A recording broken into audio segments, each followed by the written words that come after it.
Welcome back, listeners, to another exciting episode of Decentralized Application Development Crashcasts. If you're enjoying our content, please take a moment to rate our podcast on your preferred platform. Your support means the world to us. Today, we're diving into Chapter 5 of our first season, focusing on networking in P2P systems. Victor, are you ready to explore the fascinating world of the BitTorrent protocol? Absolutely, Sheila. I'm excited to unpack this game-changing protocol that revolutionized file sharing.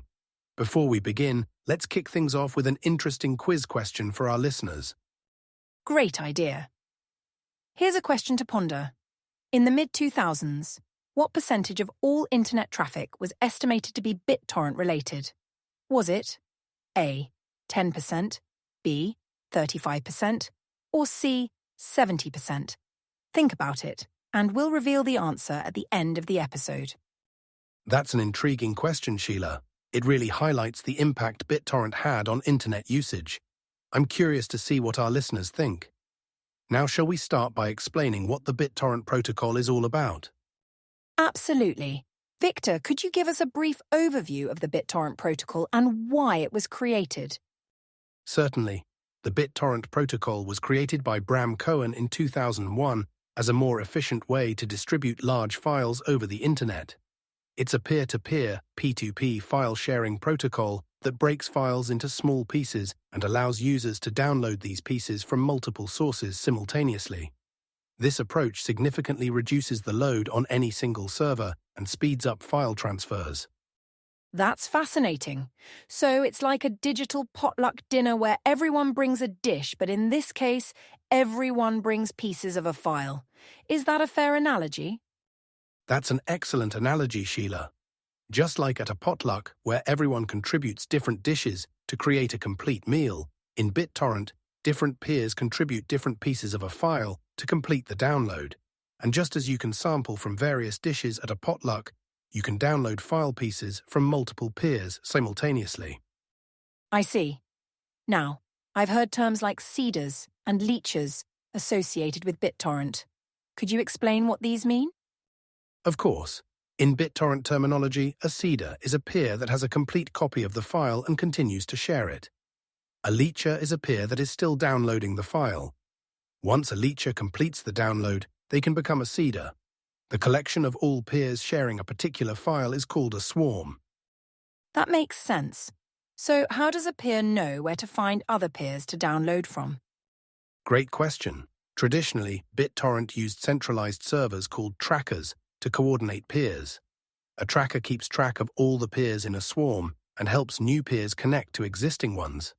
However, this created a single point of failure, so the protocol evolved to include decentralized methods like distributed hash tables, DHT, and peer exchange, PEX. Interesting. It seems like BitTorrent adapted to become more resilient.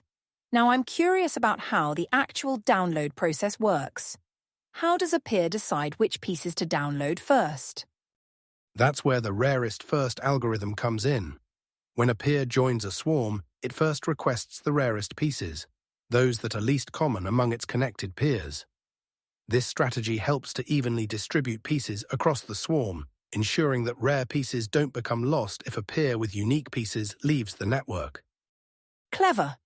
But what prevents peers from just downloading without sharing? Wouldn't that be more beneficial for the individual peer? Excellent point, Sheila. BitTorrent implements an incentive mechanism called tit-for-tat to encourage sharing. Peers preferentially upload to those who provide them with the best download rates. This is managed through a process called choking and unchoking. Choking and unchoking. That sounds a bit alarming. Could you elaborate on that? Don't worry, it's not as scary as it sounds. Choking means temporarily refusing to upload to a peer, while unchoking means allowing uploads. Peers periodically evaluate which other peers are providing the best download rates and unchoke them. This creates an incentive for peers to upload, as those who share more get better download speeds in return. I see. It's like a digital barter system. Now, you mentioned earlier that BitTorrent evolved to use DHT and PEX. How do these work? DHT, or distributed hash table, allows BitTorrent clients to find peers without relying on a centralized tracker. Each peer in the DHT network acts as a mini-tracker. PEX, or peer exchange, allows peers to share information about other peers they're connected to, further reducing reliance on centralized systems. That's really clever. It seems like BitTorrent has come a long way since its inception. How does it compare to other P2P file-sharing protocols? Compared to earlier protocols like Napster or GNU, BitTorrent is generally more efficient and scalable. Its piece-sharing approach and incentive mechanisms make it particularly good for distributing large files. However, it's worth noting that newer blockchain-based file-sharing systems are emerging, which offer different trade-offs in terms of anonymity and decentralization. Fascinating. Before we wrap up, are there any common misconceptions about BitTorrent that our listeners should be aware of? Absolutely. One common misconception is that BitTorrent is inherently illegal or only used for piracy.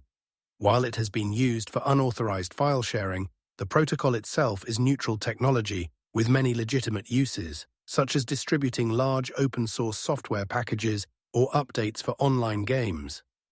That's an important clarification. Now let's reveal the answer to our quiz question. Victor, do you want to do the honors? Certainly.